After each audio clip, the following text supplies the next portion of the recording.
अच्छा, मैंने विचार किया एक दिन चिंतन हमने आप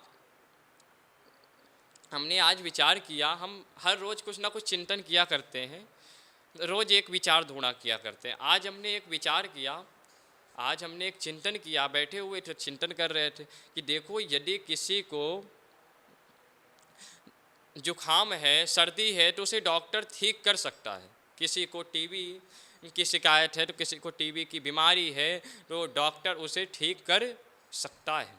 मतलब सामान्य बीमारियां शरीर में जो उत्पन्न होती हैं, दैहिक ताप जो उत्पन्न होता है, उसे उस बीमारियों का शायद डॉक्टर उसे ठीक कर सकते हैं। पर कोई कहे कि महाराज जी हमें बहुत क्रोध आता है, हमें बहुत क्रोध आता है, तो क्या डॉक्टर उसका इलाज कर सकते हैं? डॉक्टर के पास गुस्से की दवाई है?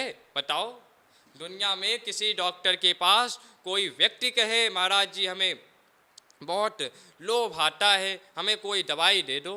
कोई व्यक्ति कहे हम बहुत कामी हैं, तो क्या उसकी दवाई है डॉक्टर के पास? संसार में सारी बीमारियों का इलाज केवल और केवल डॉक्टरों के पास नहीं है। हमें इसका बड़ा अहंकार, इसका कोई इलाज डॉक्टर साहब करो, तो क्या डॉक्टर अहंकार का इलाज कर सकते हैं? आपके काम क्रोध का इलाज, अरे काम सताए किसी को, ये भी तो एक बीमारी है। क्रोध परेशान करे किसी को तो ये भी तो एक बीमारी है। हाँ, लोभ परेशान करे किसी को तो ये भी तो एक बीमारी है। ये तो हमें जीने नहीं देती, तो इनका इलाज कहाँ होगा? बोले इनका इलाज तो केवल और केवल भगवान ही कर सकते हैं। भगवान ही एक डॉक्टर है जो इसका इलाज कर सकते हैं। इसलिए भागवत ही सबका मूल है, इसलिए हमें भागवत अवश्य श्रवण करनी चाहिए।